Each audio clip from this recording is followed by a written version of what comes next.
Bismillahirrahmanirrahim. Assalamualaikum warahmatullahi wabarakatuh. Yang dirahmati murid daripada 2 Jazari, 2 Farabi, 2 Razi dan 2 Biruni. Apa khabar murid hari ini? Okey, alhamdulillah. Cikgu harap semuanya berada dalam keadaan sihat dan bersedia untuk pelajaran kita pada hari ini. Hari ini merupakan pengajaran dan pembelajaran dari rumah, dan untuk minggu ke-21 pada tarikh 28 Jun 2021 iaitu hari Isnin, kita akan belajar tentang tajuk yang baru. Tapi sebelum tu, kita mulakan pelajaran kita pada hari ini. Marilah sama-sama kita mulakan kelas kita pada hari ini. Dah bersedia murid semua?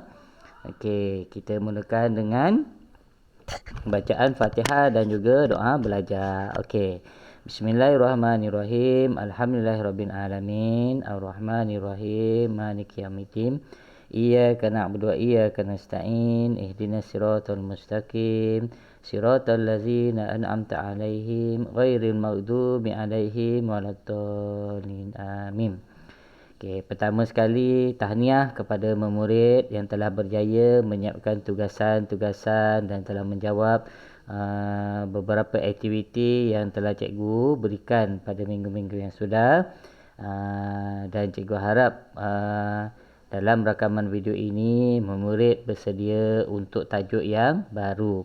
Okey, semua murid buka buku teks yang bertajuk Terang dan Gelap. Okey. Sebelum kita masuk kepada tajuk yang baru, kita ulang sikit tentang unit yang kelima. Apa yang kita nak ulang kaji tentang unit yang kelima ini? Ialah tentang berkaitan tumbuh-tumbuhan. Jadi murid kena tahu apakah dia yang katakan tumbuh-tumbuhan. Kemudian kita tahu keperluan asas tumbuh-tumbuhan, iaitu air, cahaya matahari dan juga udara. Kemudian bagi biji benih pula dia biasa, yang mana dia memerlukan air, suhu yang sesuai dan juga cahaya. Okey, itu ialah ulang kaji unit yang kelima. Okey, untuk unit yang keenam ini, apa fokus kita? Cikgu harap murid dapat memahami tentang terang dan gelap. Apa yang ada dalam terang gelap? Yang pertama ialah murid mengetahui tentang apakah sumber cahaya. Apakah sumber cahaya yang terdapat di muka bumi ini? Apakah sumber cahaya yang kita gunakan? Apakah kepentingan cahaya kepada kehidupan manusia? Okey. Dan habis sahaja kelas pada hari ini, cikgu ada sediakan 2 latihan. Satu latihan dalam Google Form yang berkaitan tentang terang dan gelap. Yang kedua, buku aktiviti sains muka surat 38 dan 39. 37 dan 39. 38 tu pasal bunga raya, kita akan buat kemudian lah. Okey. Dan kita ringkaskan sedikit apa yang kita belajar tentang ulang kaji pelajaran yang kelima yang lalu, supaya kita tak lupa. Okey, yang pertama ialah kepentingan tumbuh-tumbuhan kepada manusia ialah sebagai habitat untuk haiwan. Habitat ini bermaksud tempat tinggal. Habitat ini bermaksud tempat tinggal bagi haiwan-haiwan. Sebab ada haiwan ini dia tinggal di atas pokok. Contoh macam burung. Burung membuat sarang atas pokok untuk melindungi anaknya daripada binatang-binatang yang nak makan anaknya. Macam monyet dia tinggal atas pokok. Jadi sebagai habitat tempat tinggal. Yang kedua sebagai sumber udara. Kerana kita tahu manusia dan haiwan bernafas oksigen. Udara oksigen. Manakala tumbuhan ini dia akan dapat balik daripada manusia ialah karbon dioksida. Kemudian yang ketiga ialah sebagai sumber makanan kepada manusia dan juga haiwan. Mana kita tengok kalau tumbuh-tumbuhan kita boleh jadikan dia contohnya pisang. Kita boleh jadikan dia sayur, kita boleh jadikan dia makan goreng pisang. Kemudian kalau macam kelapa, pokok kelapa, airnya kita boleh minum, Okey, buahnya kita boleh makan, daunnya kita boleh buat ketupat, kan macam-macam lagi. Okey, dan yang terakhir ialah sebagai sumber ubat. Sebab ada ubat-ubat yang diperbuat dalam tumbuh-tumbuhan ini sebagai manusia dan ubat untuk melegakan kesakitan. Contohnya madu, dia memberi tempat yang baik untuk manusia. Okey, seterusnya ialah keperluan asas untuk biji benih bercambah ada 3. Keperluan biji asas bercambah ada 3. Maknanya dia beza dengan ketumbesaran. Okey, kemudian yang pertama apa dia? Ada manusia tumbuh-tumbuhan memerlukan air. Okey, tumbuhan memerlukan udara, tumbuhan memerlukan suhu yang sesuai. Okey. Jadi di sini apabila tumbuh-tumbuhan ini dia ingin bercambah, tak kiralah apa jua tumbuh-tumbuhan yang kita gunakan untuk bercambah, dia memerlukan ketiga-tiga ini. Udara yang sesuai ini maksudnya udara yang ada di sekeliling kita lah. Udara tu. Dan begitu air. Air tu tak bolehlah banyak, air sikit sebab biji benih ni dia tak kukuh lagi. Dan suhu yang sesuai, tidak boleh terlalu panas, tidak boleh terlalu sejuk. Anggaran dalam 26 macam sekarang lah cuaca sekarang ni. Okey, kemudian semasa tumbesaran, tumbuh-tumbuhan akan mengalami 4 pertumbuhan. 4 pembesaran. Itu yang pertama ialah pertambahan bilangan daun. Jadi apabila kita dah cambah biji benih itu, kita akan membuat uji kaji macam yang buat pada minggu lepas, yang mana kena ambil dan kita rekod biji kacang hijau tu. So kita akan ada 3 hari yang berbeza pertambahan. Kita akan tengok bilangan daun hari yang pertama, kemudian biasa hari yang ketiga, hari yang ke-7, hari yang ke-9, hari yang ke-12, hari yang ke-15. Kita ambil hari-hari yang ganjil. Okey, seterusnya ialah saiz daun. Kalau mula-mula kita tanam, saiz daunnya mungkin kecil. Kemudian dia akan menjadi besar, kemudian akan menjadi besar. Okey, ketinggian pokok juga akan bertambah. Selepas biji benih itu bercambah, maka dia akan berubah dari segi ketinggian pokok. Okey, kemudian dari segi lilitan batang, maknanya saiz batang tu. Okey, dan yang keempat, apa dia keperluan asas untuk tumbuh-tumbuhan tumbuh-tumbuhan? Kita ulang kaji balik.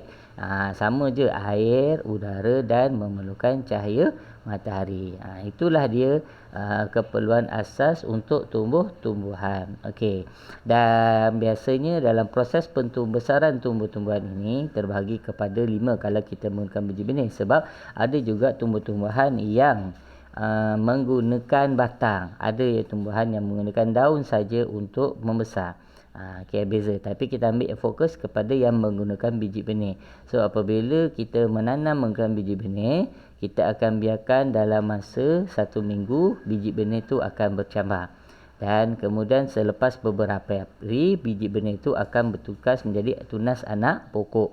Dan apabila ada anak pokok, selang beberapa hari lagi, pokok itu akan berbunga dan akan menghasilkan buah.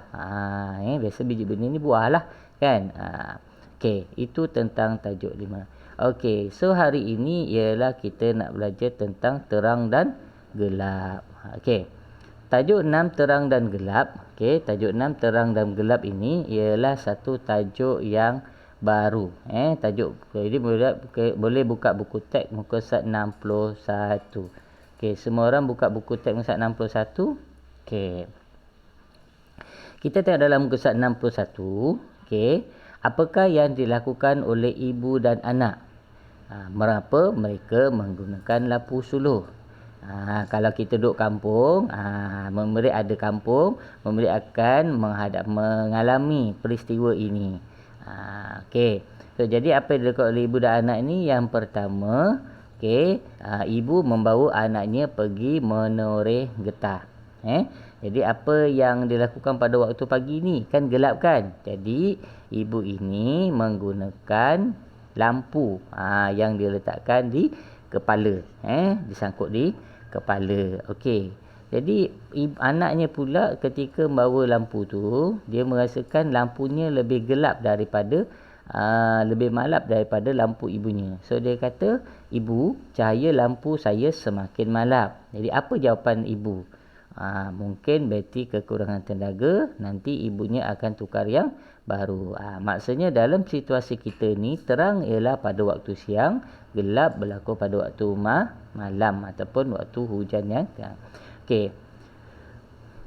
Seterusnya kalau murid lihat muka surat 62, dalam buku aktiviti muka surat 37. Dalam buku aktiviti muka surat 37. Okey, dalam buku test murid akan melihat satu situasi, okey, di mana cahaya ini sangat berguna dalam kehidupan. Cahaya ini sangat berguna dalam kehidupan. Kalau kita lihat kepada gambar yang ditunjukkan, bagaimana satu keluarga balik ke kampung menziarahi ayahnya, menziarahi datuknya. Okey. Jadi dan dia balik lebih kurang pada waktu tengah hari, dan kita dapati dalam gambar tersebut ada pelbagai bayang-bayang. Apa dia bayang-bayang? Ada bayang-bayang manusia, ada bayang-bayang kereta, ada bayang-bayang basikal, ada bayang-bayang atuk dia, kan, itu kerja. Jadi kita tahu bahawa cahaya merupakan keperluan yang sangat penting dalam kehidupan kita. Okey, bagaimana kita memperolehi cahaya ini? Okey, memberitahu yang mana cahaya ini diperolehi daripada pelbagai sumber seperti matahari, lampu dan api. Okey. Kemudian kita lihat satu persatu. Apa dia sumber lagi? Iaitu matahari. Bila berlaku matahari ni? Matahari biasanya berada pada waktu siang. Matahari berlaku pada waktu siang, dan matahari merupakan sumber utama cahaya.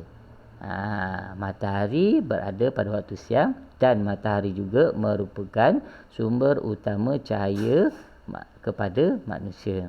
Dan cahaya matahari ini ialah sumber cahaya semula jadi. Tadi kita tahu matahari berada pada waktu siang. Kemudian matahari merupakan yang kedua, merupakan sumber utama cahaya, dan matahari juga, cahaya matahari merupakan sumber cahaya semula jadi. Maksud semula jadi, dia tidak memerlukan apa-apa bantuan. Kalau macam tadi lampu suluh, dia memerlukan bateri untuk menghidupkan dan memberi terang. Okey, matahari tidak kelihatan pada waktu malam. Jadi apa yang digunakan pada waktu malam? So apabila matahari tidak kelihatan pada waktu malam, maka manusia akan menggunakan lampu dan nyalaan api untuk menerangi kawasan yang gelap. Macam kita dalam rumah lah, kalau waktu malam kita akan pasang lampu. Kemudian kalau di jalan raya akan ada lampu jalan. Okey. Jadi terdapat beberapa contoh selain daripada matahari. Okey, iaitu yang pertama ialah lampu. Lampu ni ada macam-macam jenis. Lampu ini ada bermacam-macam jenis.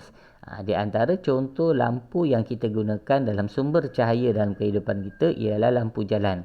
Apa tujuan lampu jalan ni? Adalah untuk menerangi pemandu-pemandu yang memandu di waktu malam di atas jalan raya. Kemudian lampu kereta, lampu motor, kan? Kalau tak ada lampu kereta, lampu motor, kita tak nampak jalan yang ada di depan kita. Okey, kemudian lampu rumah. Lampu rumah ada macam-macam jenis lampu rumah.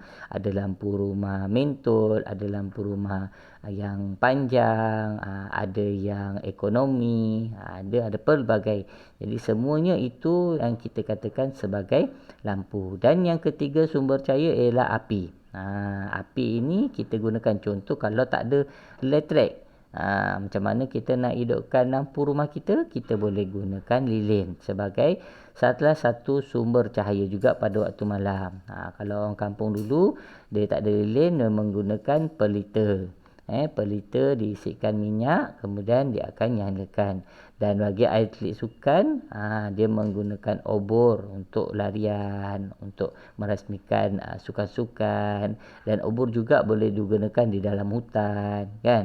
Kita tak ada lampu, kita tak ada pelita, kita tak ada lilin, kita boleh buat obor. Okey, tu seterusnya. Okey, jadi kesimpulan kat sini, bagaimana kita nak mengenali tajuk yang baru ini? Fokus kita yang pertama ialah apakah sumber cahaya kita? Sumber cahaya ini ialah matahari, lampu dan juga api. Apakah sumber cahaya semula jadi? Apakah sumber cahaya semula jadi? Maka sumber cahaya semula jadi ini ialah seperti apa? Seperti matahari. Tapi kalau lampu seperti kereta, lampu motor, lampu jalan. Okey. Kemudian kalau kita lihat permainan wayang kulit. Wayang kulit menggunakan contoh lagi yang menggunakan cahaya ini ialah wayang kulit. Jadi apabila kita bermain wayang kulit, dia memerlukan cahaya yang terang untuk menghasilkan satu diorama yang berkaitan tentang wayang kulit. Kemudian kalau kita menggunakan konsep terang dan gelap, contoh kalau kita membaca dalam keadaan yang gelap, adakah sukar atau mudah untuk kita baca? Maka sukarlah kita. Jadi kita memerlukan keadaan yang terang. Kalau kita main nyorok-nyorok masa kecil-kecil kan, nyorok bawah katil, nyorok dalam lemari dalam keadaan gelap, maka sukar untuk kita nampak. Okey. Kemudian kalau kita bermain, okey, ada satu permainan seni tangan. Seni tangan ini ialah kita menggunakan objek dan juga kita menggunakan cahaya. Kita menggunakan tangan kita boleh menunjukkan pelbagai jenis binatang-binatang ataupun objek. Okey. So jadi apabila berlakunya terang dan gelap ini, okey, kadang satu situasi apabila dalam keadaan cuaca yang terang, okey, dia boleh menghasilkan bayang-bayang. Okey. Dia boleh menghasilkan bayang-bayang. Okey. Jadi dalam bayang-bayang ini, okey, bagaimana dia boleh terjadi apabila objek ini menghalang, apabila objek ini menghalang cahaya daripada menembusinya. Apabila objek itu dihalang, menghalang cahaya, maka akan terhasillah bayang-bayang. Dan apa yang hasil pada bayang-bayang itu sama dengan objek yang sebenar. Okey. Jadi bagi memahami apa tajuk kita pada hari ini, okey, murid boleh buka muka surat 37. Okey, ada 4 gambar. Jadi murid boleh tulislah tempat gambar ini apakah dia gambar dan nyatakan sumber cahaya. Okey, kemudian soalan bawah, sumber cahaya tadi ada 3 lah yang cikgu beritahu kan. Apa dia? Iaitu matahari, lampu dan juga api. Okey. Kemudian seterusnya muka surat 39, bandingkan keadaan kita. Adakah sukar ke mudah? Contoh, tulisan akan lebih cantik apabila ditulis dalam keadaan yang mana? Banding dalam keadaan yang gelap. Maksudnya ada 2. Kalau kita dalam keadaan gelap dengan keadaan yang terang, apa bezanya? Okay. Kemudian tangklung akan lebih menarik dalam keadaan bila berbanding dalam keadaan yang terang. So jadi kita beza je antara bandingkan keadaan terang dan gelap sahaja. Itu saja. Okey. Itu untuk yang pertama. Okey.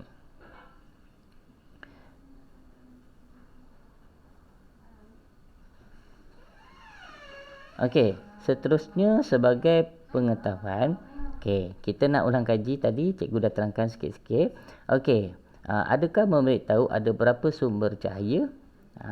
Sumber cahaya ada 3, iaitu matahari, api dan juga lampu. Okey, apakah sumber cahaya semula jadi? Sumber cahaya semula jadi ialah matahari kerana pada waktu siang matahari merupakan sumber utama dan matahari tidak kelihatan pada waktu malam. Okey. Kemudian apa lagi? Kenapa matahari tidak kelihatan pada waktu malam? Jadi kalau tak berlaku waktu malam, apa yang kita boleh gunakan sebagai sumber cahaya? Kerana pada waktu malam apabila matahari tidak kelihatan, maka manusia akan menggunakan lampu, manusia akan menggunakan nyalahan api untuk menerangi kawasan yang gelap. Lampu tu kita boleh gunakanlah tadi. Lampu suluh, lampu jalan. Okey, kita tengok apakah dia contoh-contoh nyalaan api. Yang pertama, kita boleh menggunakan lilin.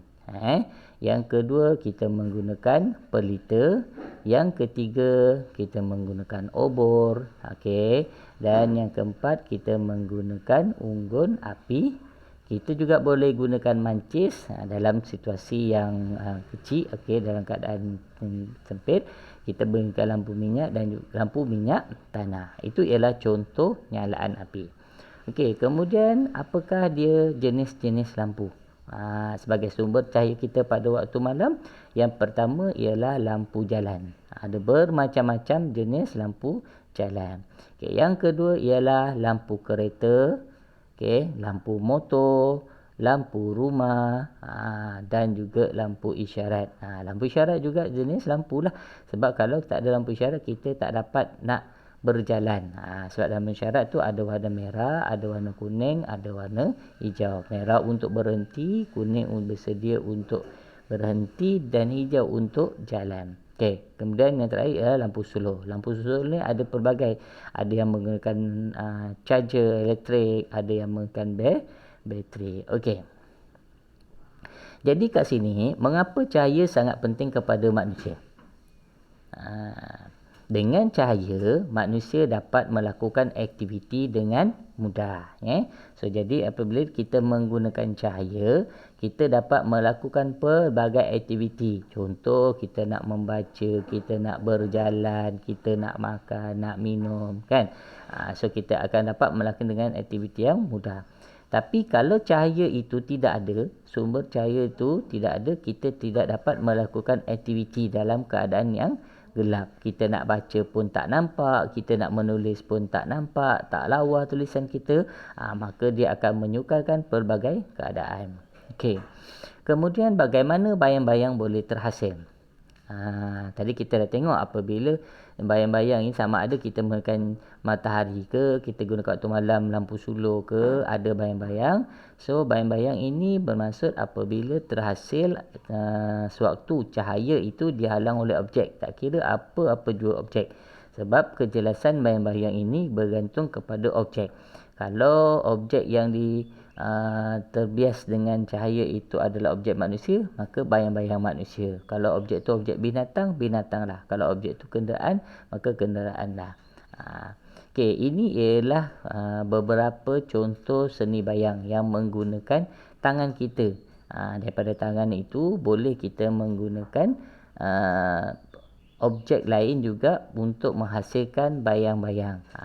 Jadi daripada tangan tu mungkin boleh menghasilkan tumbuh-tumbuhan, boleh menghasilkan binatang dan berbagai berjenis objek yang lain. Okey.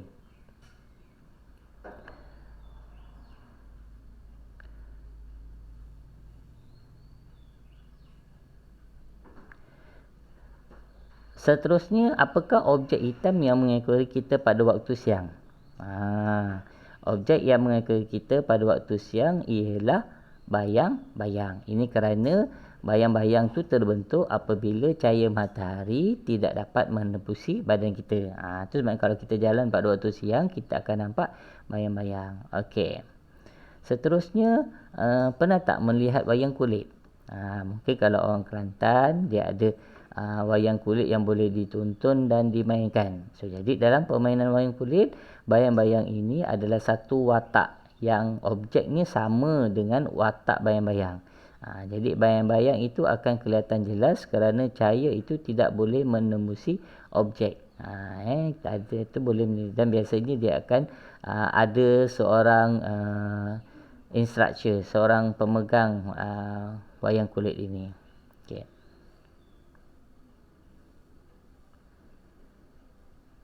Jadi sebagai kesimpulan, cikgu mengharapkan murid pertama fokus kita hari ini, kita nak tahu ada 3 sumber cahaya, iaitu yang pertama ialah sumber cahaya semula jadi.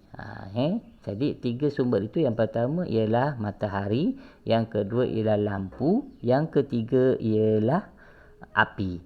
Dan sumber cahaya semula jadi ialah kita tahu adalah matahari kerana matahari tidak berlaku pada waktu siang. Okey, yang kedua apa yang kita belajar lagi ialah bagaimana bayang-bayang boleh terjadi.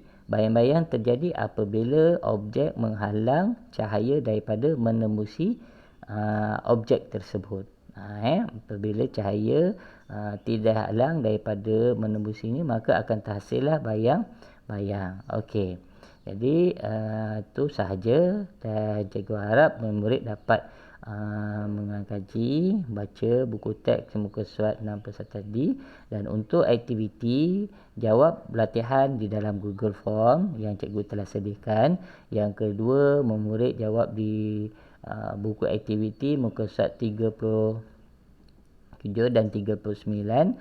Yang mana muka surat 37 dan 39 nanti sangat mudah untuk murid jawab.